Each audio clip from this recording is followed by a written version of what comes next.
नमस्कार, welcome to career 247। मैं हूं प्रशांत धवन और इस वीडियो में हम बात करने वाले हैं G2 के बारे में। रिसेंटली डोनाल्ड ट्रंप ने ये ट्वीट करी थी, G2 will be convening shortly. G2 एक तरीके से एक्रोनिम है यूएस और चाइना का, कि दुनिया में दो मेन महाशक्तियां हैं और यही दुनिया को चलाएंगी। ये हैं यूएस और चाइना। और रिसेंटली डोनाल्ड ट्रंप की इस ट्वीट के बाद बहुत सारे आर्टिकल्स पब्लिश हुए, कई जियोपॉलिटिकल एनालिस्ट ने अपना ओपिनियन दिया कि G2 क्या है और G2 का इम्पैक्ट भारत पे क्या होगा। चाहे टर्किश मीडिया हो, यूरोपियन मीडिया हो, अफ्रीकन मीडिया हो, हर जगह इस बात को स्टडी किया जा रहा है कि क्या डोनाल्ड ट्रंप जेन्युइनली G2 में बिलीव रखते हैं कि इस तरीके से डोनाल्ड ट्रंप की फॉरेन पॉलिसी चलेगी। क्योंकि अभी तक जो ट्रंप की विदेश नीति है उसमें इन्होंने इंडिया के साथ रिलेशंस काफ़ी ख़राब कर दिए हैं। और फिर आप लोग इमेजिन कर सकते हैं कि क्या मैसेज गया होगा जापान को, साउथ कोरिया को, ऑस्ट्रेलिया को, जब डोनाल्ड ट्रंप कह रहे हैं कि देखो चाइना के साथ कोई कंपटीशन, चाइना हमारा एनिमी नहीं। मैं तो G2 पे बिलीव करता हूँ कि दुनिया को इस तरीके से एक भाग जो है ये यूएस डोमिनेट करेगा, एक भाग चाइना डोमिनेट करेगा। नाउ इस टॉपिक को इन डेप्थ स्टडी करते हैं। एक्चुअली यूएस में आप देखोगे जो इनके डिफेंस सेक्रेटरी हैं, इनकी भी लैंग्वेज काफ़ी चेंज हो चुकी है, मेजर चेंजेस आ रहे हैं। और सबसे फनी बात मुझको ये दिखी, कई जो वेस्ट के फेमस जियोपॉलिटिकल एनालिस्ट हैं वो भी आज के समय एक अजीब सा मैप शेयर कर रहे हैं। ये मैप मैं आपको दिखाना चाहता हूं। नाउ इस मैप में आप देखोगे दुनिया को दो भागों में नहीं, तीन भागों में डिवाइड किया गया है। ये मैप एक्चुअली डोनाल्ड ट्रंप के जो सपोर्टर हैं ट्रुथ सोशल पे, उसके अलावा कई जो यूएस में प्रो ट्रंप फॉरम्स हैं वहाँ पे काफ़ी लोग शेयर कर रहे थे। और कई लोगों को लगा कि हाँ ठीक है, जो आगे जाकर ग्लोबल ऑर्डर बनना है कि दुनिया फंक्शन कैसे करेगी, पावर का डिस्ट्रीब्यूशन कैसे होगा। कई जो ट्रंप के सपोर्टर्स हैं वो कह रहे हैं कि G2 जो डोनाल्ड ट्रंप की स्टेटमेंट है उसके बाद लग रहा है कि काफ़ी हद तक दुनिया ऐसी हो जाएगी। बट G2 भी काफ़ी नहीं है, क्योंकि दुनिया के बहुत सारे हिस्से हैं जो ना कंप्लीटली यूएस के अंडर ना चाइना के अंडर आते हैं। तो कई लोगों ने देखो ये एक मैप बना दिया। इस मैप को पर्सनली मैं सीरियसली नहीं लूँगा, बट जो सेंटिमेंट है आज के समय यूएसए में जियोपॉलिटिकल एनालिस्ट की, जो वहाँ पर कई जो वहाँ पे सोशल मीडिया में जो लोग हैं जो जियोपॉलिटिक्स में इंटरेस्ट रखते हैं, वो क्या सोच रहे हैं वो मैं आपको दिखाना चाहता हूं। अगेन रिपीट करूंगा, ये कोई ऑफिशियल मैप नहीं है, ना इस मैप को सीरियसली लीजिएगा। नाउ इस मैप में आप देखोगे नॉर्थ अमेरिका और साउथ अमेरिका को डाल रखा है मागा के अंडर। ना सिर्फ United states of America, specifically मागा, जो ये एक्रोनिम है ना, मागा इसकी फुल फॉर्म है मेक अमेरिका ग्रेट अगेन। आपने देखा होगा काफी बार डोनाल्ड ट्रंप इसी एक्रोनिम की टोपी पहन के घूम रहे होते हैं और ये अपने आप में एक आइडियोलॉजी है।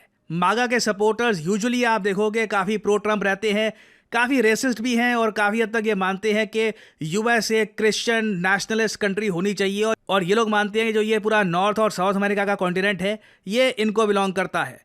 फिर ये अगर बात करें अफ्रीका की और मिडल ईस्ट की और यहाँ पे यूरोप की, ये कह रहे हैं यहाँ पे हमको कुछ इतना इंटरेस्ट नहीं है, यहाँ से पुल बैक करना है हमको, ये हम काफ़ी हद तक रशिया को या फिर और जो यहाँ पे पावर्स हैं उनके हवाले कर देंगे। तो ऐसे ही यहाँ पे लिख दिया Putinistan. Again this is a meme map, but since social media पे काफ़ी शेयर किया जा रहा था, I wanted to show you this. फिर आप देखोगे एशिया का पार्ट, यहाँ पे लिखा है शी ताइपे। ये कई जो मागा के सपोर्टर्स हैं वो मान के चल रहे हैं ये इलाका तो देखो चाइना डोमिनेट कर लेगा। एक इंटरेस्टिंग बात ये है, ऑल्दो अगेन मैं इस मैप को कहीं से नहीं बोलूँगा कि ये जेन्युइनली एक नया ग्लोबल ऑर्डर है, मगर मैंने एक बहुत अजीब बात नोट करी। ना सिर्फ डोनाल्ड ट्रंप अब G2 के बारे में ट्वीट कर रहे हैं, पीट हेगसेथ के बारे में आपको पता होगा, यूएसए के डिफेंस सेक्रेटरी, या फिर अब आज के समय इन लोगों ने रक्षा मंत्रालय का नाम चेंज करके युद्ध मंत्रालय कर लिया, तो ये खुद को बताते हैं सेक्रेटरी ऑफ वॉर। ये रिसेंटली चाइना के डिफेंस एडमिरल से मिले, मीटिंग हुई। यहाँ पे आप देख पाओगे पीट हेगसेथ और चाइना के रिप्रेजेंटेटिव्स आपको मिल जाएंगे। पीट हेगसेथ ने पहली बार ना इंडो पैसिफिक में बैलेंस ऑफ पावर की बात करी और कई अमेरिकन्स ने यह बात पॉइंट आउट करी कि ये एक अनप्रेसिडेंटेड लैंग्वेज है यूएस की तरफ से। ज़्यादातर यूएस जब चाइना के बारे में बात करता था, इंडो पैसिफिक रीजन, ये लोग बोलते थे फ्रीडम ऑफ नेविगेशन और यहाँ पे डेमोक्रेटिक वैल्यूज़ को हमें फैलाना होगा। बट पहली बार यूएस यहाँ पर बात कर रहा है बैलेंस ऑफ पावर की। बैलेंस ऑफ पावर किसके साथ? चाइना के साथ, कि चाइना का अपना यहाँ पे दबदबा होगा, हम लोग भी यहाँ पे काफ़ी हद तक ऑपरेट करते रहेंगे। ऑलमोस्ट आप कह लीजिए यूएसए ने एक इनफॉर्मल नई पॉलिसी बना दी है कि चाइना के साथ हम कोएग्जिस्ट करेंगे, चाइना के साथ हम किसी भी टाइप की कॉन्फ्लिक्ट नहीं चाहते। और एक साफ संकेत यहां पर दिख रहा है, फ्यूचर में चाइना अगर ताइवान को अटैक करता है, यूएस ताइवान को बचाने के लिए नहीं आने वाला। नाउ ट्रंप की एक स्टेटमेंट ये भी है कि शी जिनपिंग ने इनको आश्वासन दिया था कि इनके टेन्योर में ये ताइवान को अटैक नहीं करेंगे। नाउ ये आप जानते हैं, मैं जानता हूं, ऐसा कुछ होने वाला है नहीं। बट अपने आप में नोट करने वाली बात यह है कि डोनाल्ड ट्रंप शी जिनपिंग जब रिसेंटली मिले, वहां पर ट्रंप ने ताइवान का मेंशन तक नहीं किया, इन्होंने रशियन ऑयल का मेंशन तक नहीं किया। जबकि इंडिया के केस में आपको याद होगा, काफी बार ओपनली यूएस ये बात रिपीट करता जा रहा था कि Russian oil is a big issue.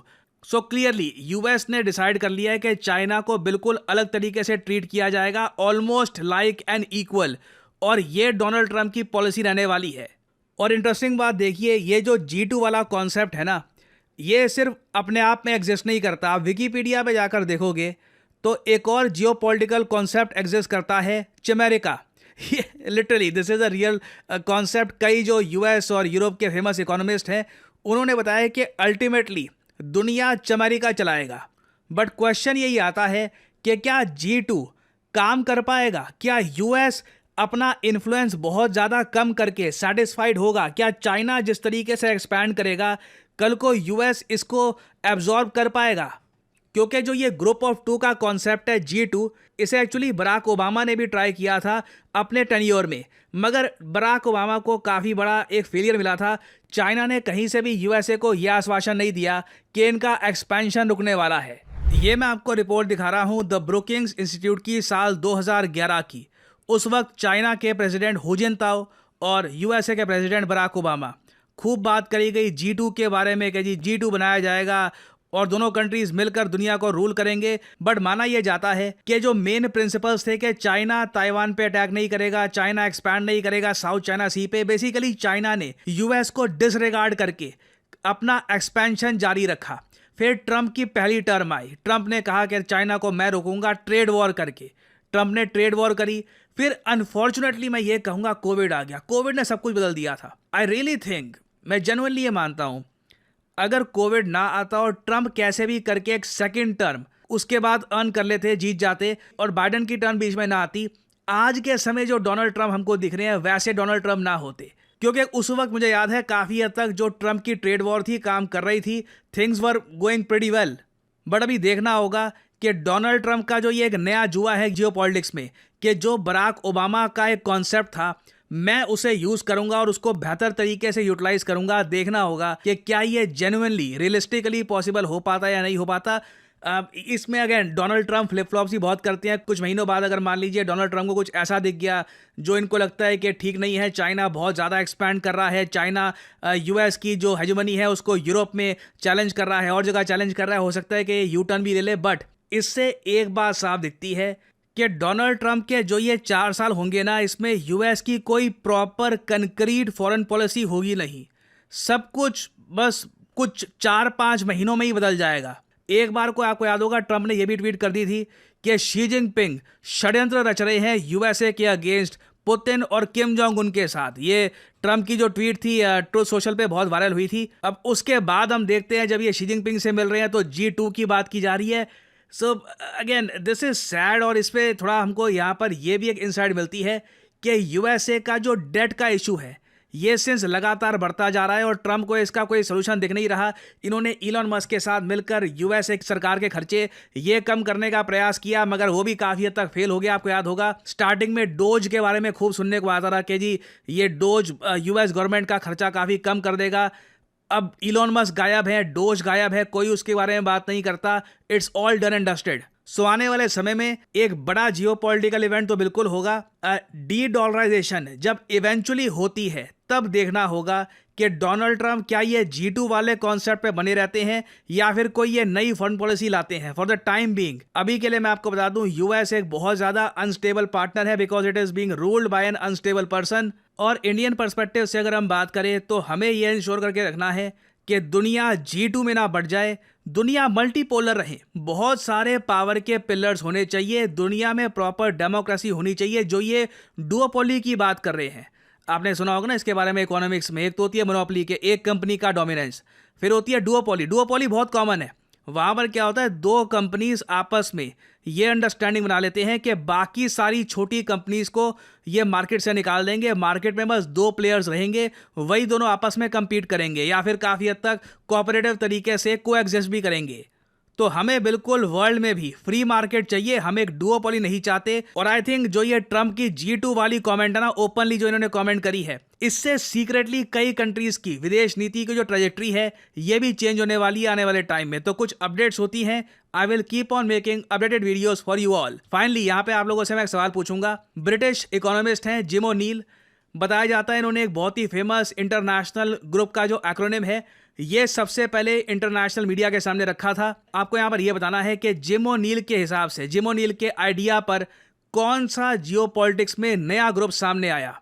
ये है यहाँ पे आपकी ऑप्शंस, SCO, ब्रिक्स, G20 या फिर G7। कमेंट सेक्शन में करिए उत्तर।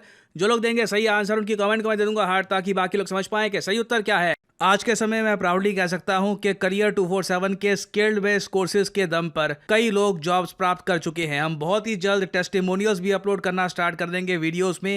एंड कई इंटरनेशनल कंपनीज जैसे कि IBM, PwC, ये आज के समय करियर 247 के साथ भारत की एक बड़ी आबादी को प्रॉपरली स्किल्ड बनाने का प्रयास कर रही है। और कई लोगों के हमको मैसेजेस आए थे कि हमारी सेल्स यूजुअली काफ़ी कम टाइम के लिए आती है तो वो परचेज नहीं कर पाते अपने मनपसंद का कोर्स। तो एक हम लोगों ने फ्लैश मंथ एंड सेल निकाली है जो सिर्फ आज एक्टिव होगी। अपने रेज्यूमे को आप इम्प्रूव करना चाहते हैं, आप generative AI, digital marketing, data skilling के कोर्सेज, चाहे डेटा एनालिटिक्स, डेटा साइंस, ये कोर्सेज परचेज करना चाहते हैं तो बिल्कुल इस वीडियो के कमेंट सेक्शन में जाइए, पिंड कमेंट में लिंक आपको मिल जाएगा, ये लिंक ओपन करिए, यहाँ पर डिटेल्स डालिए, अपनी कोड डालिएगा यहाँ पर PG10 और बस सबमिट कर दीजिए। करियर 247 की तरफ से आपको कॉल आएगा and you can start your journey, you can empower your career with career 247। अपना करियर आप स्टार्ट कर सकते हैं, अपनी पहली जॉब की तरफ आप बढ़ सकते हैं खुद को एम्पावर करके। और जो ये 20% डिस्काउंट सेल है इसका फ़ायदा उठाइए।